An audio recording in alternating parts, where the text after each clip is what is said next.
I am so honored to introduce our very own Marion Franklin. Hello, Marion. Let's give her a round of applause today. So welcome to our, I believe it is our third Literary Lions event. The library board, we're very excited to host this event. We will be adjourning for the summer after Marion, and then we'll be resuming in September with some more offers. So we're very excited to always offer an event with one of Broadview's very own or related author, which is it's an exceptional opportunity. So we're honored that she took the post. So Marion Franklin, a little bit about Marion, if you don't know, she's a master certified coach, globally recognized master coach, mentor, and teacher. She currently teaches her unique laser-focused coaching program, emphasizing masterful coaching skills. Marion is the author of a very popular book for coaches called The Art of Laser-Focused Coaching, a revolutionary approach to masterful coaching that was written for coaches at all experience levels, so a coach of a coach. The book emphasizes getting to the heart of the matter and immediately elevating coaching effectiveness while avoiding common pitfalls. Based on 30 years of coaching, teaching, and mentoring, Marion has written a second book, What Would a Wise Person Do? Simple Ways to Cultivate a Fresh Mindset and Find Inner Peace, emphasizing human behaviors and personal growth. She created and still facilitates ongoing weekly group mentor practicums, offering credential preparation. Thus far, she's had a 100% success rate for all levels of credentials with everyone she has taught and or mentored. Marion has presented at several annual International Coaching Federation conferences. She's a member of ICF, please silence your phones, New York City chapter, and has a master's degree in business and education. She's co-founded a healthcare publishing company and taught high school business education. For 12 years, she attended the School of Practical Philosophy that emphasizes putting philosophical principles into practical terms, which has heavily influenced her work. Marion has been interviewed on television for her coaching expertise, has been a featured presentation, a guest author for numerous international book clubs, and was cited in the Wall Street Journal. Without further ado, I am thrilled to introduce Marion for her lecture and discussion, and afterward, there will be a Q&A, so please stick around and let's learn. Okay, thank you so much. Listening to that, I feel like I have to live up to something. So for those who know me, I have a lot of dreams, literal dreams. And I had one a few weeks ago where only 2 people showed up. So I really want to thank you for not making that one come true. So the whole objective here is not to teach you coaching, because I know that's not what you would want, but rather to talk about the books, how they came to be, and what they're really about. So I'm going to talk first about the coaching book, and then I'm going to go into the evolution of coaching and how I got into it, and just kind of give you an overview, but more importantly, also compare it to therapy, because a lot of people always wonder, you know, what's the difference? And then I am going to talk about the second book in more detail. But first, I'm just going to say that each of these books are self-published. Apparently, the publishing industry has dramatically changed over the years, and that seems to be now the way to go. But these had such different history, I want to say, like completely. So the coaching book really came about because every time I taught a class, someone said, you have to write a book. And my fear was that if I wrote this book, then I would have to do book tours, and then I'd have to do book signings, and that was just not something that interested me. So I kept putting it off. And the other piece was that I knew how to explain things and talk in a class, but how do I put it into a book? So I actually got coaching on it. And somebody actually said to me, what has you thinking you have to do this alone? And I thought, oh, that's an interesting thing. Like, yeah. And what I came up with was, which was, looking back, one of the coolest things, I hired a guy who was in California, a former social worker, and we would get on the phone and I would talk and he would type. And it was kind of perfect because I knew I could just pick an arbitrary topic, go on and on about it. And what was really great was he was able to say things like, well, why would you do it that way? And I would think, oh yeah, I need to explain that. I'm taking it for granted. So that's kind of, how it even kind of came to be. And when I was putting it out with great trepidation, I kept thinking, if only 1,000 coaches could read this book, that would be so unbelievable. And I'm here to say that, much to my absolute shock and amazement, it's now over 47,000 copies, and it's in paperback, Kindle, and audio. And the audio, just as an FYI, meant that I had to go into my walk-in closet every day for months, just reading, and then have it edited and so on. So it was quite a process. It's also, I had a student who was in China, and she asked me if she could translate it. And so I said, absolutely, and we worked that out. One of the working titles that I had was Get to the Point, because that's really what it's all about. Not wasting time, just really digging in and getting to the heart of the matter. And the other title that I had was Don't Believe the Client. And I knew that book would never sell because I will talk a little more about what that really means. But overall, I'll get into it. And now the second book, which is more recent, and that one, I went to, as you heard, the School of Practical Philosophy for 12 years. And one of the questions they really like is, what would a wise person do? And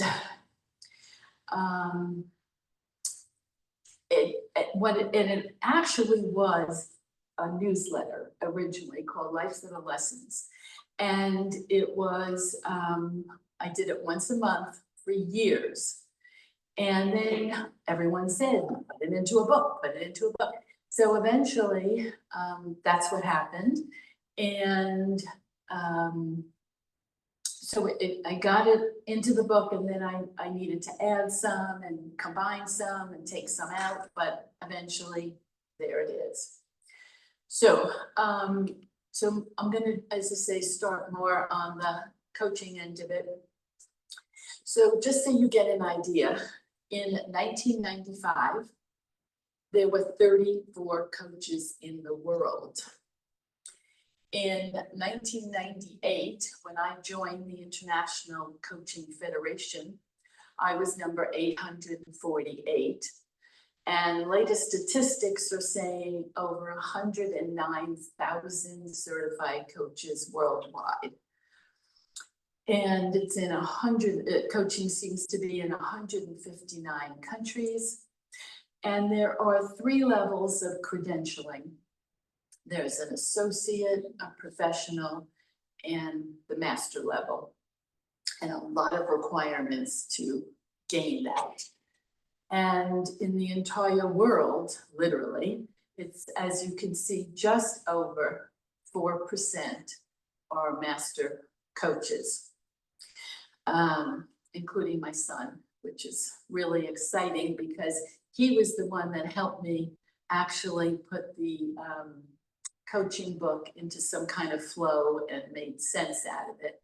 So I'm forever grateful in many ways. Okay, so when coaching first started, this is a true story. A friend of mine was telling me that she got a phone call and somebody said to her, I would like to get a horse-driven carriage and I'd like to know how much it is per hour. And she said, what are you talking about? I said, well, you're a coach, right? It's a true story. And the other thing that happened almost consistently when coaching started was the first thing people would say is, what sport? That was so common.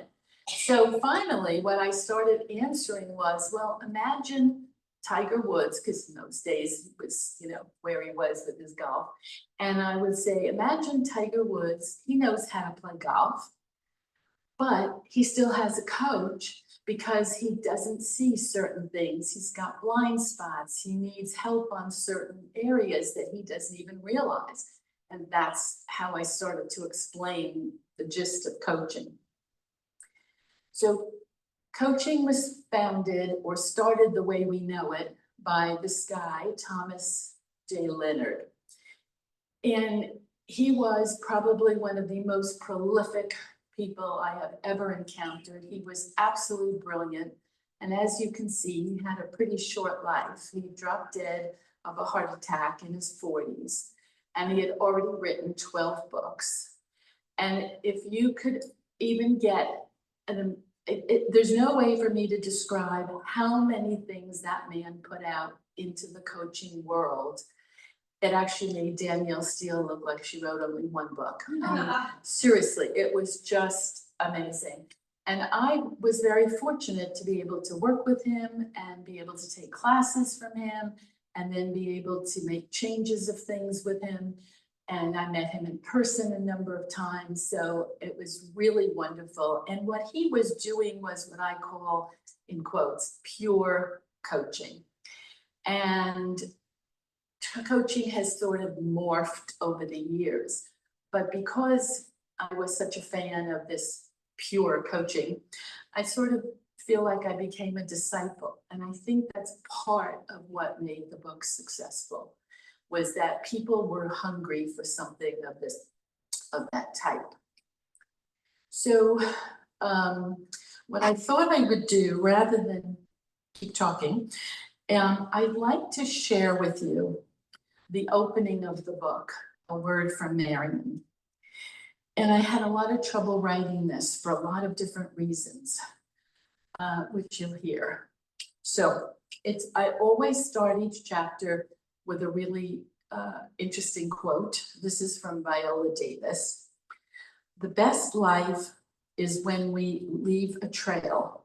We have something on this earth bigger than us. I was recovering from a divorce and groping with uncertainty and not knowing who I was. If I'm not a teacher or a wife, then who am I? I signed up for a series of self-development workshops led by a coach. The first one was called Identity. The final assignment was to rewrite our life story and read it aloud to the group.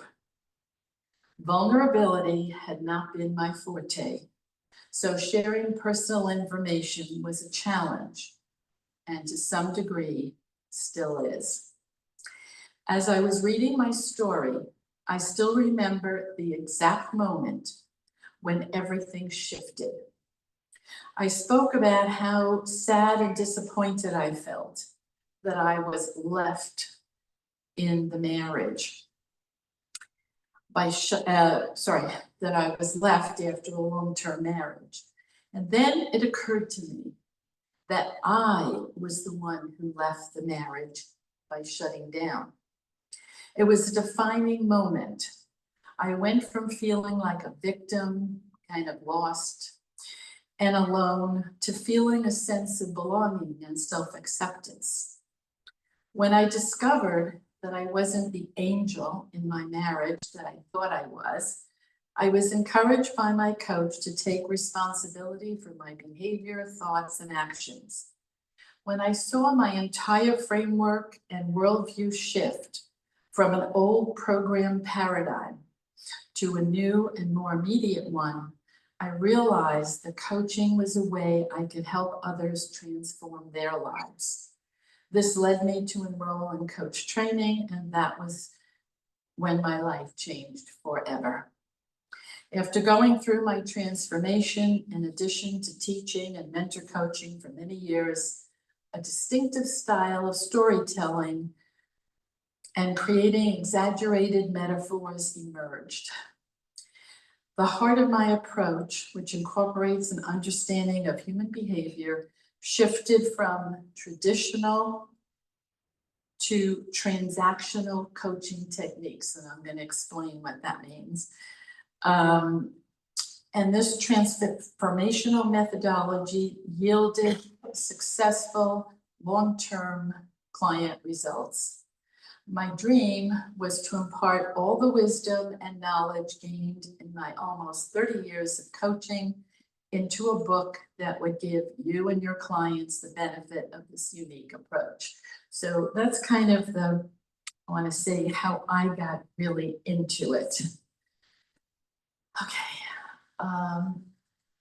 So I want to share some of the distinctions between therapy and coaching. And there are some very, very clear ones, but you must understand that they overlap. And they overlap because it's similar.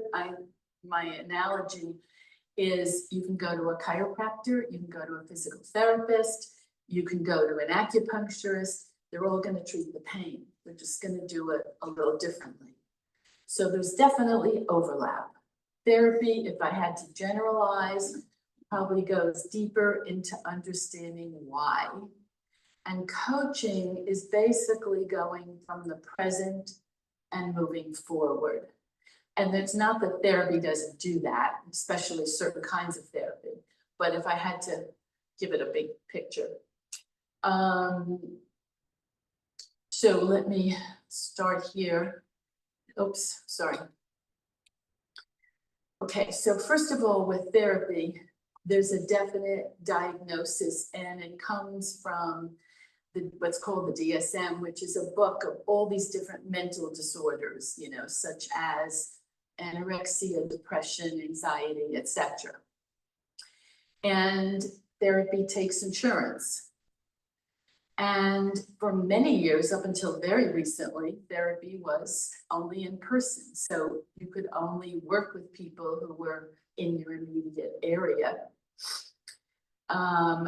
It goes into the psychosocial history. And either the therapist or the client can set the agenda. So the therapist could say, well, last week you mentioned something about your sister. Maybe that's something we could look at. So I just want, because I want to be able to give you some of the distinctions. Clearly, therapy alleviates pain and delves into emotion. And a therapist could even explain or suggest medications. They are licensed. There's an advanced degree, and it can be brief, but typically it's more, I want to say, long-term. Now, coaching, on the other hand, we are not allowed to address anything in the DSM directly. So if somebody has depression, we're not allowed to deal with that because that's not where our training is. We can, however, work simultaneously. So an example, I had somebody who was close to 40 and had never been in an intimate relationship and had 3 older siblings who also were single.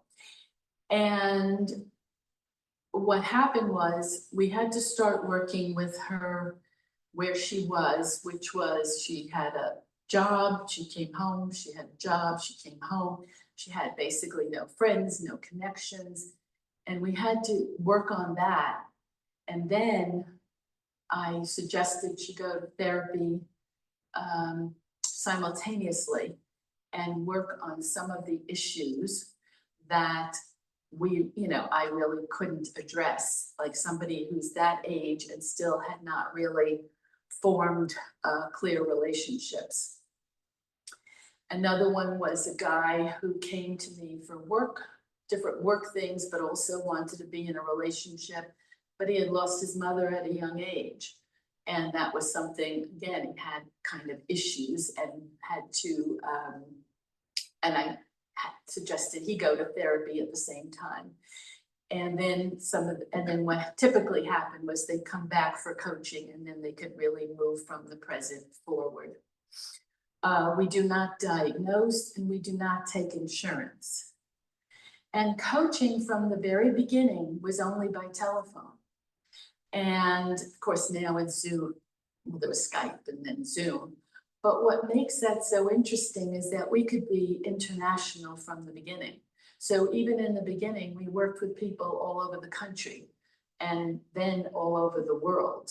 So, and then in coaching, we are only allowed one question about the origin of the problem. So for example, I can ask, when did you first notice that you were afraid of whatever it is? And the person would say, well, when I was in kindergarten, the teacher, blah, blah, blah, blah. That's the most I can do. And then I have to come back to the present. Okay, now as an adult, what can you do differently based on what happened back then or something in that vein? So as long as I don't ask another question about the history, I'm not in trouble in terms of keeping to the code of ethics. Only the client can set the agenda. So in other words, I am not allowed to say, oh, by the way, I remember you talked about such and such. Let's talk about that. That's not something I can do. The client comes with what they come with, and then we see where it goes, but I can't make that suggestion. Coaching is now in the corporate world as well, which back when it started, that was like completely foreign. Like what kind of company or corporation would ever want to work with a coach? As I said, present, moving forward. It's a partnership of equals. There's no advice, no suggestions. What we're doing is facilitating someone to figure out what's best for them. And the point of it, in the way I do the coaching, which we'll now talk about the differences, is that the thinking transforms in each session by figuring out what is really true versus perception. So, for example, people will say things like, if I share my feelings, he will leave me. Well, it's possible, but it's also possible that that won't happen. So when I say perception versus truth, so people come up with, I'll have some more examples, but like, for example, when it comes to decision-making, somebody will come and say, I need to make a decision about something. And what I would say in transactional coaching, which is not what I do, the coach might say, well, let's look at pros and cons. But that's something I would never do for lots of reasons. First of all, most people who have to make a decision already really know in their heart what they want, but they're so afraid of making the change, or they have some fear around what it could turn into or something in that vein. So instead of going into that, the transformational way is to start by asking something like, what is making this decision so tricky for you? And, or what do you think might help you make this decision? So I'm already kind of cutting to the chase, like, let's not look at, you know, this or that.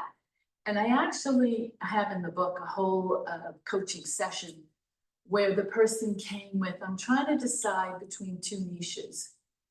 And the whole conversation was 30 minutes. And in those 30 minutes, I never found out what the niches were because I didn't need to know.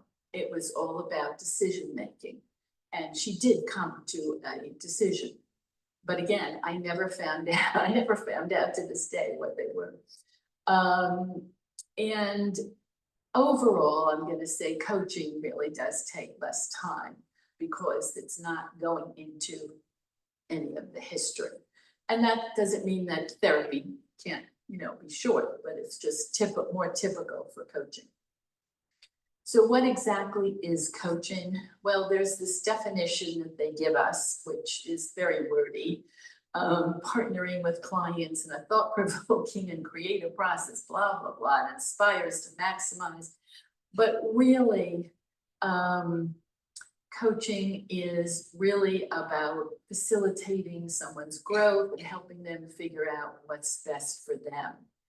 And we are bound in this International Coaching Federation. We have what we call core competencies, which means there's active listening, there's trust and intimacy, there is presence. All those things are being measured and observed in every coaching conversation. And we have a code of ethics that we have to pledge to. So overall, we said an agreement gets set by the client, we help them change their thinking, and then we create some kind of support, but they come up with some kind of support to anchor whatever they've come up with toward their outcome. So some of the things people come to coaching for, and then you can see why it might not be appropriate to go to therapy, maybe to improve enhanced communication skills, improve work-life balance, family relationship dynamics, which again can go either way, improve individual and team performance. So these are the kinds of things that people might come for. So again, I just want to reiterate the difference between what I call transactional coaching, which is what a lot of people think of, which is a coach just comes in, you come up with a couple of things, the person has an action step, and you go home. But in transformational coaching, so I'll just give you just a quick example. I had a woman who said, she came to the call, she said, yeah, I kind of feel vulnerable and this is going to be a little hard to share. So I have a kid in school, elementary school, and there seems to be some kind of problem at the school, and I'm trying to figure out, am I better off working with a teacher from the school, or am I better off working with a teacher from the outside? So that's really what I want to talk about. And I've used this example as a trick question for new coaches. So I say to them, okay, so where would you begin? But what I began with was, what's making this so vulnerable and hard to share for you? And then in a relatively short time, we figured out she was worried about her child and something was going on way beyond which teacher she needed to hire. It had nothing to do with that.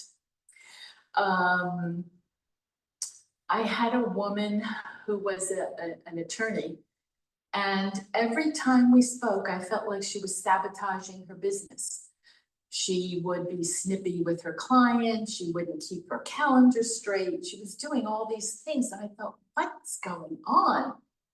And what we came to pretty quickly was that she was what I call carrying old messages, which is her mother had basically told her that women shouldn't be professionals. They should be in the kitchen barefoot, you know, having children kind of thing. And once she realized that that was her mother's thing, she started to really straighten out and get her business going. So there are all these different things that coaching can do pretty quickly. Okay, so the one thing, you don't have to read each one because it's unbearable to read, but the point I want to make is that this list is actually what makes the book the most unique. And that is, think about when you read a book or go to a movie, there's always going to be a theme. Love conquers all, coming of age, crime doesn't pay, right? There's always these themes that repeat. So what I realized after many years of coaching, but that's exactly the same thing. It doesn't matter what the story is, it's still going to have a theme. And I came up with these themes, and I have asked everyone who's an actual coach or even some therapists, can you come up with another theme, no matter what the story is? And so far, I feel like nobody's been able to add anything. So I don't know if it's complete, but it pretty much feels that way. And if you just, even pick up a few of these, going to the hardware store for milk is very common, I should say, which is trying to get something from a particular person who isn't capable of giving it.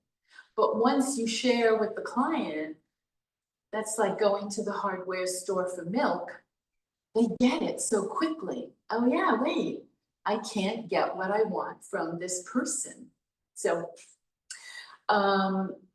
one of the things that I do is take these big esoteric concepts and break them down into easy things. So this theme thing has really been, I guess, popular with, people just even if you think about friends and people in your world, and sometimes you hear their story and you could actually give it one of these themes.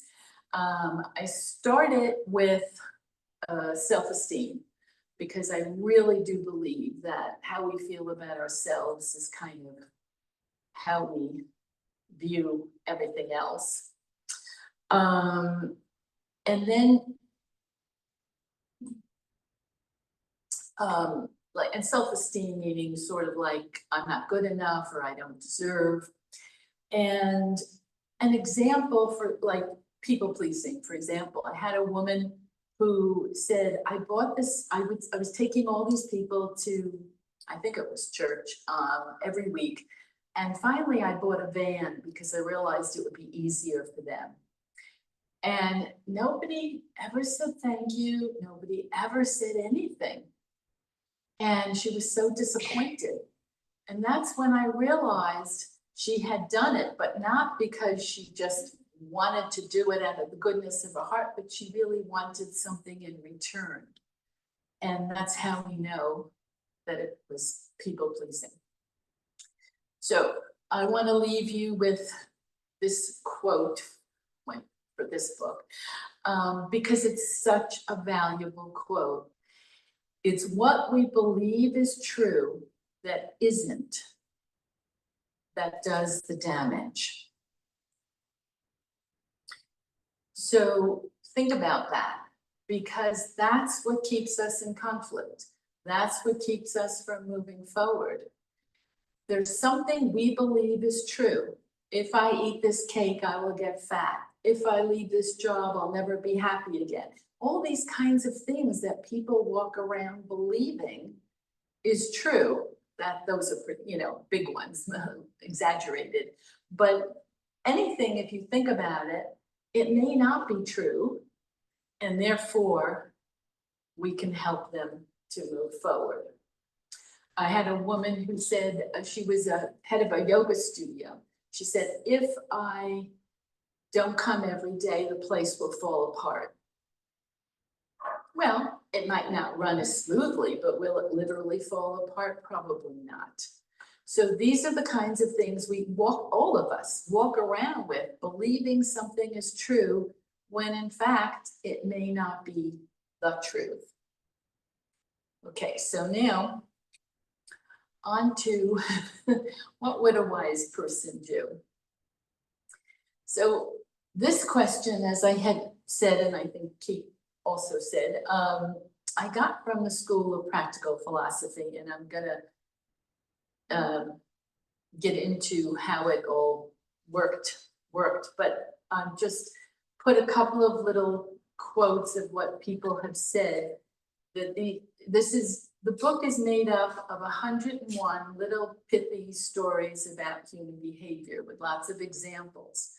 And what makes the book unique, so to speak, is that at the end of each of these little chapters, there is an invitation to experiment, which is just a bunch of questions to kind of solidify or help you, not you, but help the reader to actually incorporate this new behavior.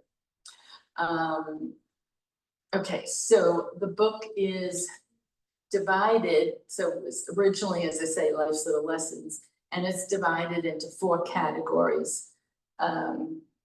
Personal empowerment, creating connections, eliminating obstacles, and pearls of wisdom. And examples, such as don't take it personally, because we tend to do that with everything. Or up and down relationships. Relationships fluctuate. You could be really close with someone and then maybe less, or you could be activity people, partners with someone and then become more friends. So eliminating obstacles is, as an example, I don't have enough time to do that. And my question always is, what if you had all the time in the world? What would you do? And then there's an answer. So, and then pearls of wisdom, I just, like the one you heard about, the lawyer who was sabotaging, she was playing old tapes, which I guess we probably shouldn't use tapes anymore in our language. Okay, so now the actual question of what would a wise person do and how did this even come about? So I could, well, I was going to say read some of the introduction. Wrong one. Sorry about that. But I think it's just also easy to kind of share. Well, you'll get why you're seeing 2 towels up there. So you've probably never asked yourself, what would a wise person do? It turns out it is one of the most profound questions one can ask when wondering about anything. Many years ago, I had an epiphany that changed my life. I was standing in my bathroom, looking at my large bath towels hanging on the back of the door. I wanted to create a system for alternating them. I stood there, staring at the towels with ideas flooding my mind. None of them seemed to be easy or practical. And then I thought about my ex-husband and how he had been so logical about everything. And I asked myself, what would he do to make this work? And literally, this is a true story, instantly, I came up with an answer and it made total sense. And I kept that, for years. So the beauty of the story is that I had the answer within me all along. By putting myself in the shoes of a wise person and asking myself the simple question, I was able to tap into my own inner wisdom. And in this brief moment, it took me out of my ego, that little inner voice that talks to us, the self-talk, the hard head dilemma, and allowed me to think differently. So the towels really were the clincher that this is an amazing question.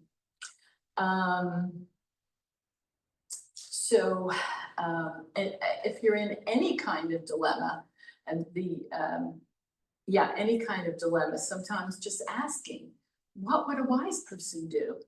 Or what would a wise mother do? Or what would a wise husband do? I can't explain it enough until you actually try it. So that's all I can say about that. So a quick synopsis of this book. It's 101 pithy, easy to follow, thought-provoking stories. And by the way, I wrote both books in what's called conversational tone, so that it wouldn't be textbooky. You know, it's more making it easy to read, basically. And it's filled with all these personal, professional examples of human behavior. And I put myself literally in some of the examples, and some of them I say it's a client, but it is actually me. Some of it's friends, but it all came from people around me. And each one has a pertinent quote. And each story concludes, as I had said, with this invitation to experiment so that you can actually incorporate. And hopefully the stories are inspiring and bring awareness. And that's pretty much, I'm just giving, you know, what people have told me over the years. So now get to more fun stuff, I think. So you probably never heard, I don't know, has anybody here ever heard of dowsing rods? Oh my gosh, I'm so impressed. I had no idea, absolutely none. So rather than read this chapter, I'm just going to read the opening quote, but I'm going to tell the story of what happened because it still blows my mind to this day. So the opening quote, which is anonymous: "Happiness is not a matter of good fortune or worldly possessions. It's a mental attitude. It comes from appreciating what we have instead of being miserable about what we don't have. It's so simple, yet so hard for the human mind to comprehend."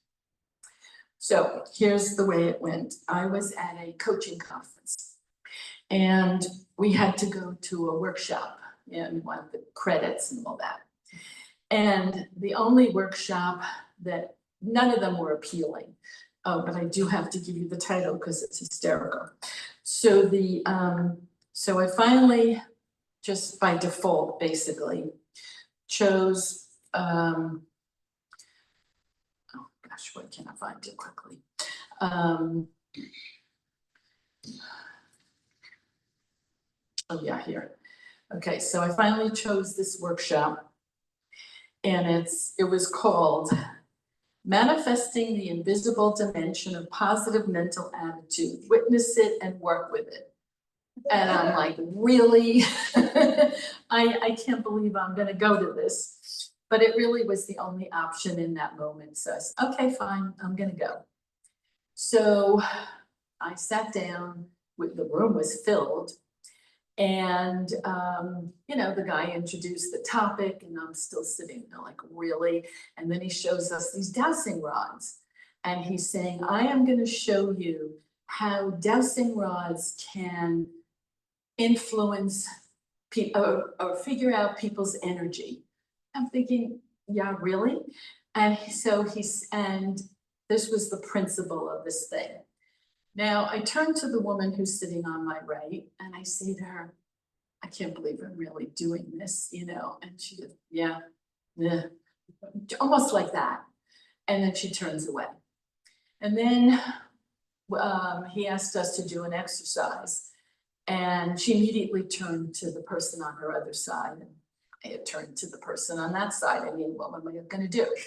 And then at one point she said to me, "You're chewing your gum so loudly. Could you just stop it?" Okay, I took my gum out. You know?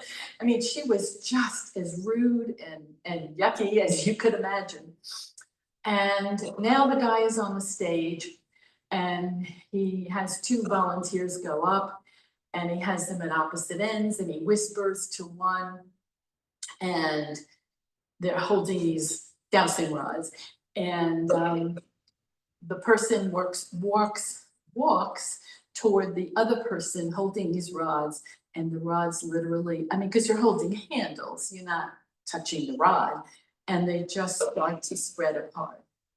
And then he whispered something to the other person, and he said, now walk to that person, and he's holding the rods. And again, they're, you know, walking to, and the rods never part. And I'm thinking, what's going on here? And then he explains to us that he whispered to the one, only think good thoughts about this other person. And he had whispered to the other one, only think horrible things about that person. And I thought, oh my God, this is amazing, but this is still such bull crap. And I'm still rolling my eyes through this whole thing, like, oh, please. And so we get more into it. We're getting closer to the end. And I thought, you know what?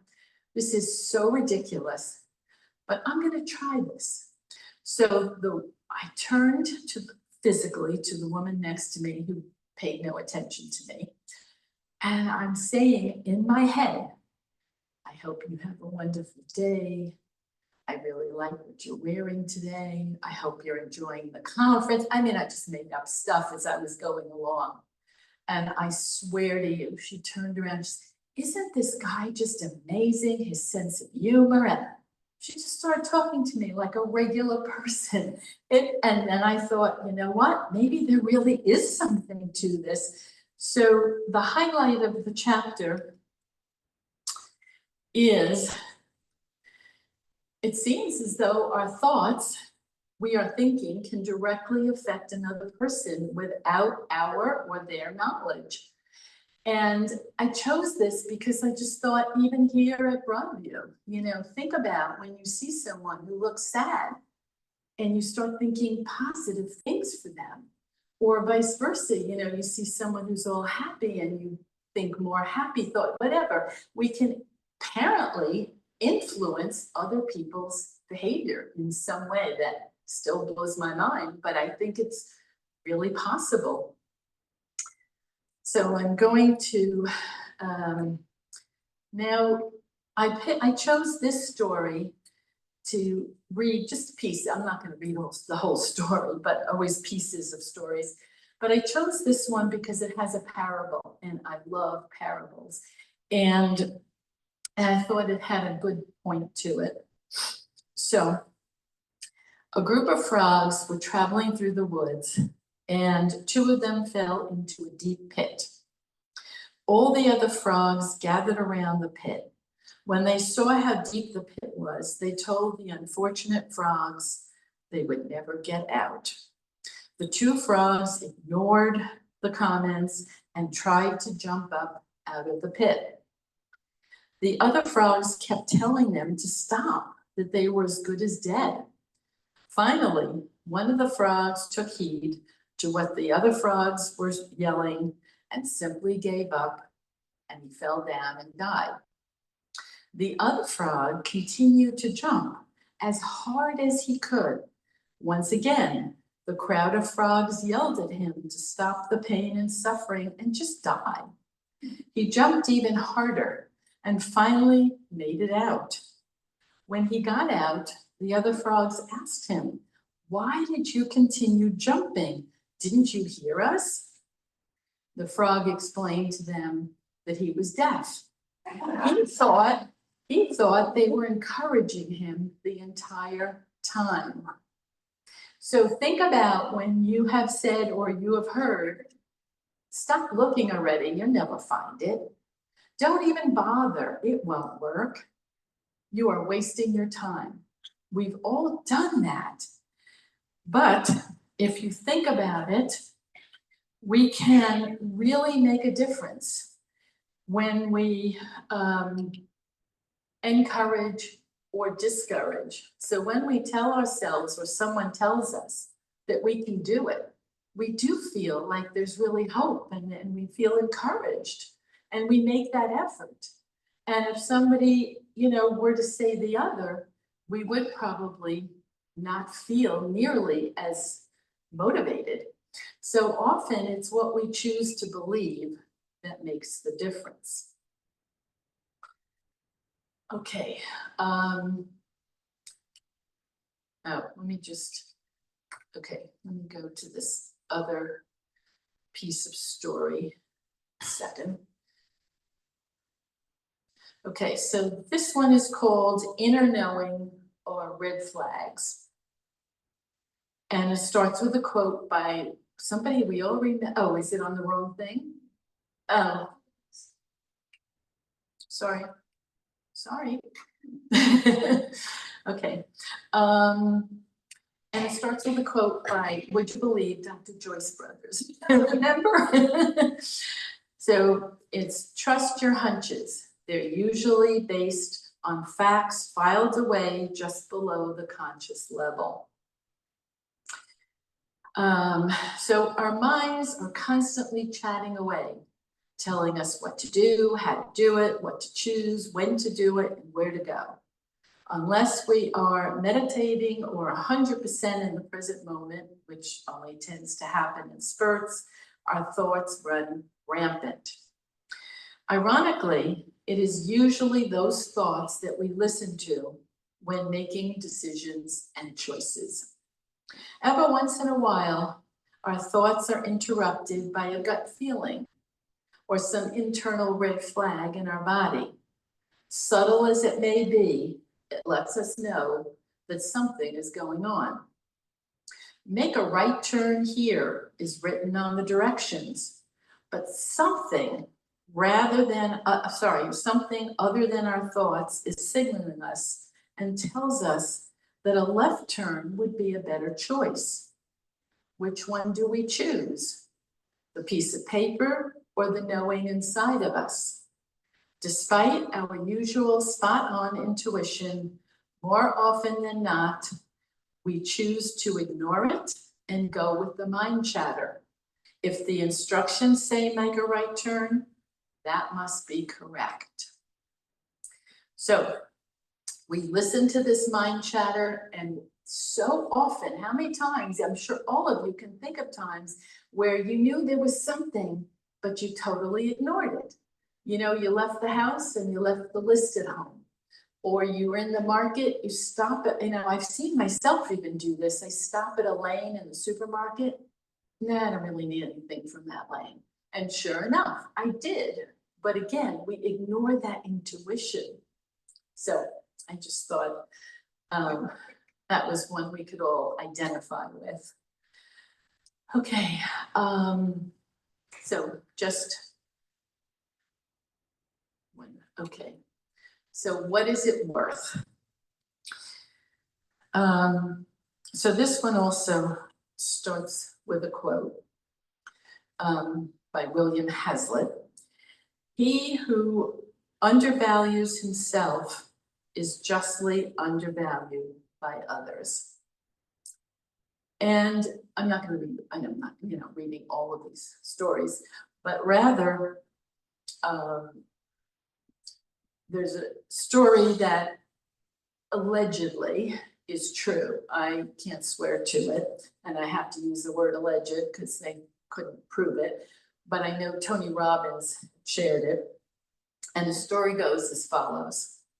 When FedEx started out in one of their first facilities, the workers on the assembly line reported that the conveyor belt suddenly stopped moving. In fact, many things came to a grinding halt because of that. The president, in his distress, called several companies to come and fix it. Finally, one said they could send someone immediately. The repairman showed up and asked where the main box was located. The president pointed to it. The repairman opened the box, took out a screw from his toolbox, replaced one of the screws, and almost instantly, the conveyor belts were humming. The president was ecstatic and asked the repairman, "How much do I owe you?" And the man said, "Oh, that's easy. You owe $10,000. The president was shocked and asked him how he arrived at that number. He said, "The screw cost 10 cents.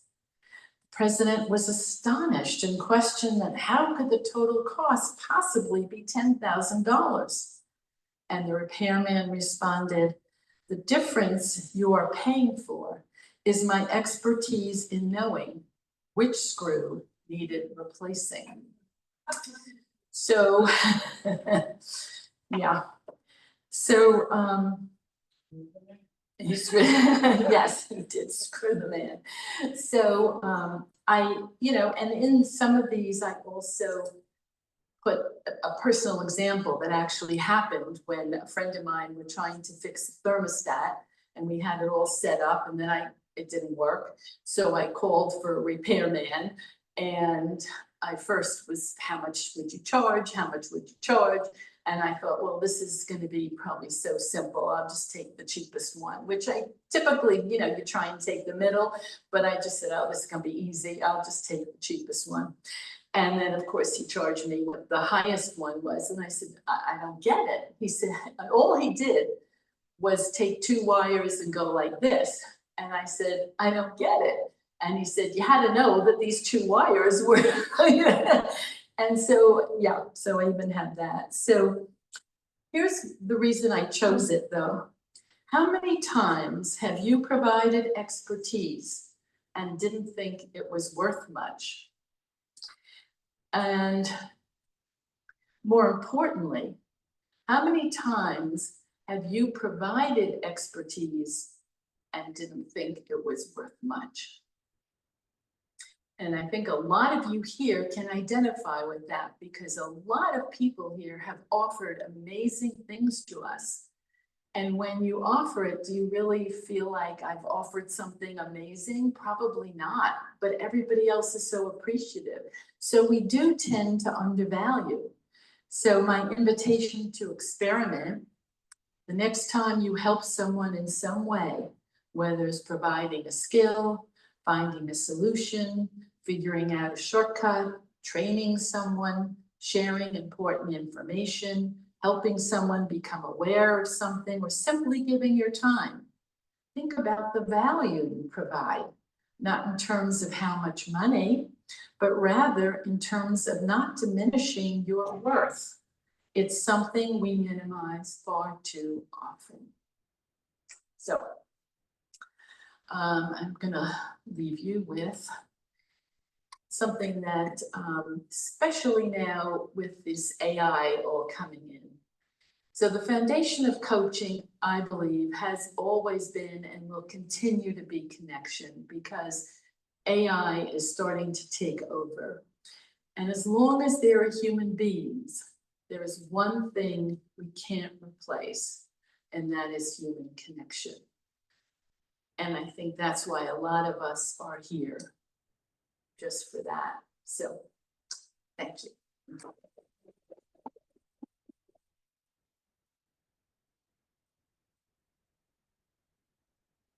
Okay, so any questions, any questions?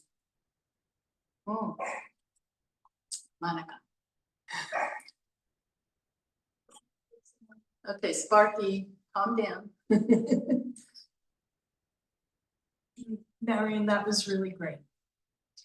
And I want to say I did read your book, the second one, What Would a Wise Person Do?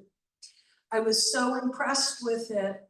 I bought it for a younger family member, a young high school student, and he was somewhat insecure in trying to work through some issues of normal teenage years. And I don't know if he read the book or what he did with the book. I love the book. I got a lot out of the book. But the question I have for you, are there gender differences or age differences when it comes to individuals who are looking for coaching? I'm going to say yes and no, in the sense that I think it used to be women were coaches, men were not. But once executive coaching came around, men really got into that. As far as people now looking for coaching, I would say it's pretty equal, men and women.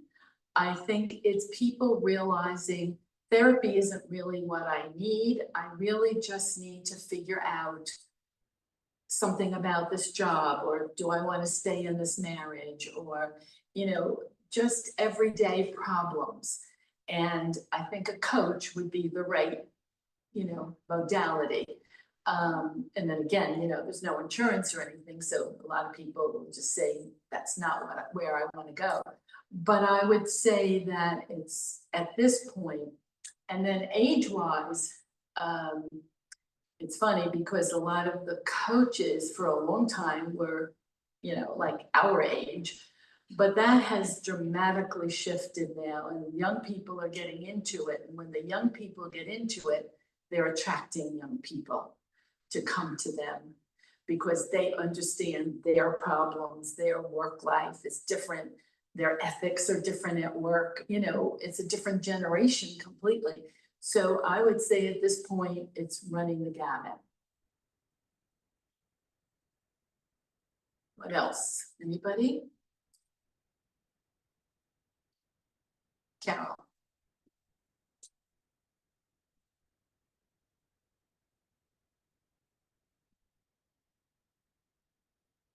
So for the question, what would a wise person do?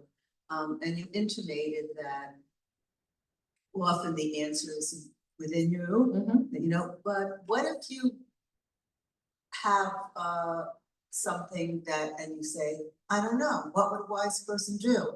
I can't figure it out. What would the next step be?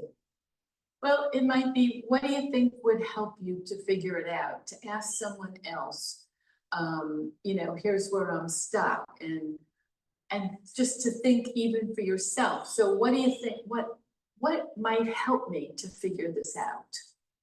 What's something that, would be helpful?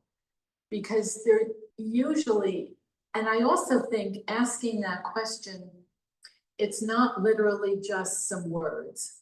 It's really looking inside. So if it's, because it's you as a mother has a situation with your child, or as a sister or whatever. So what would a really wise sister do in this situation? If you really take to heart the question, it completely takes you out of who you are and your machinations and your mind chatter, and really does help to get to that deeper place inside of you that really does know what, and it's not necessarily going to be, the best thing, but at least you could move away from it, if anything. But I have found that if I really use that question, not just like the words, but really think, okay, so what would a wise teacher do in this place? Or what would a wise mother do? Or what would a wise sister do? Or whatever it is. I usually come up with something. I may not like what I come up with, but I come up with something because I'm now taking myself completely out of it. And that's the key. There's absolutely no ego. There's no self-talk. It really does lead to something.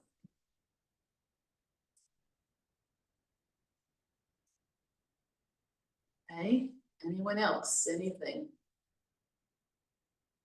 that you wonder, or any therapists here think I've messed up your profession? Oh, Barbara, wait, there's one behind you, Barbara.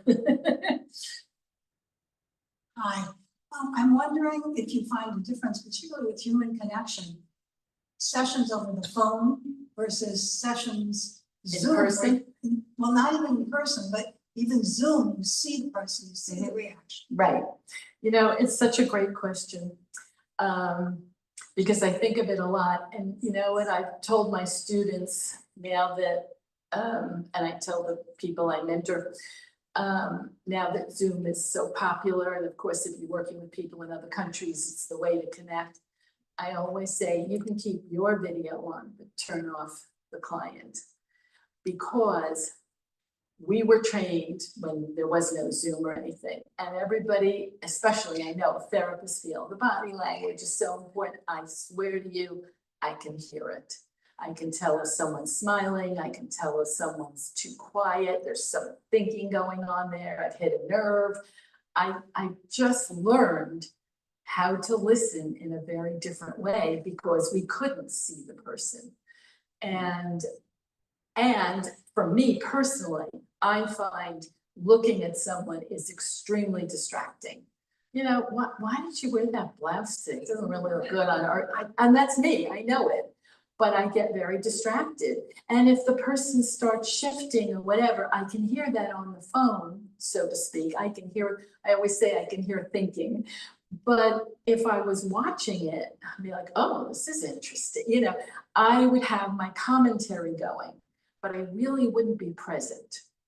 So I have really advocated just be on the phone and see what happens. You know, sometimes it's just worth trying. And I've actually, very recently, I had someone report to me, you know, I thought it was really a weird idea, but I decided to try it. And he said, it was amazing how much I didn't realize I could hear without seeing the person. So, and that was literally something that just happened a couple of weeks ago. So I'm an advocate. Anyone else? Anything? Everybody's okay, all right.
You did.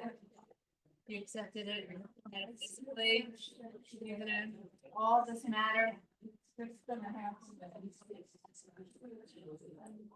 So that you're okay thinking about. Well, I think no way.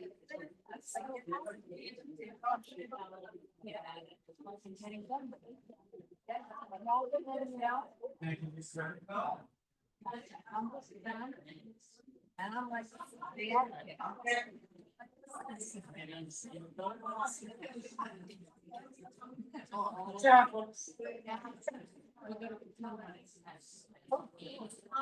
Yes.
Yeah, it's not you.